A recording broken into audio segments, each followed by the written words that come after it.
Yan, tingnan nyo guys. Bagong overhaul ko, hindi umakyat yung oil dito. Kaya pala pangit yung kanyang andar. Parang tagak-tak. Start natin. Ay, nako. Basta walay strainer lagi.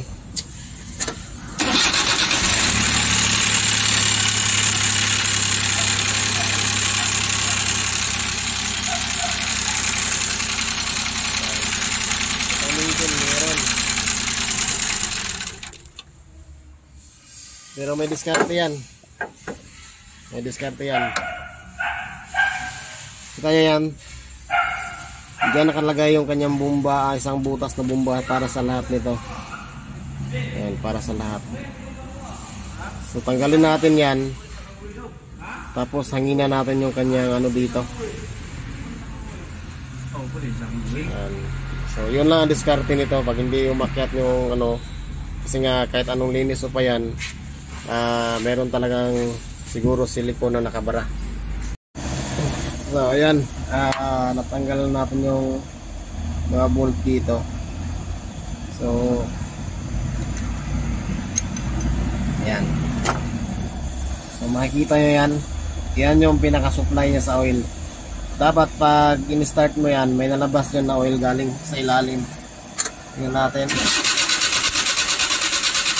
Ayan, wala talaga. So gawin natin, hanginan natin ito. Hanginan natin kasi nga may nakabara siguro ito. Barado yan, may nakabara. So yan ang gawin natin. Tapos mamaya tingnan natin ulit. Ayun, pinahanginan natin. So ginamitan ko lang ito ng compressor. Yan.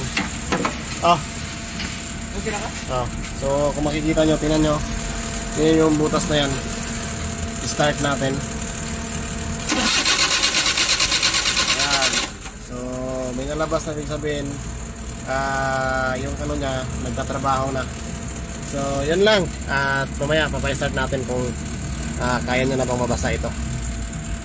Guys, kung makikita nyo, yan, basa na siya ng oil.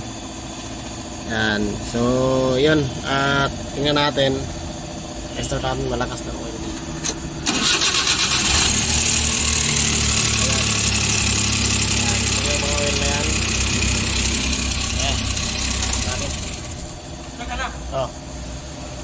So yun lang ang gawin nyo pag ganito, halimbawa naanuhan kayo nito, hindi na kailangan baba yung head para yung kanyang butas maanuhan.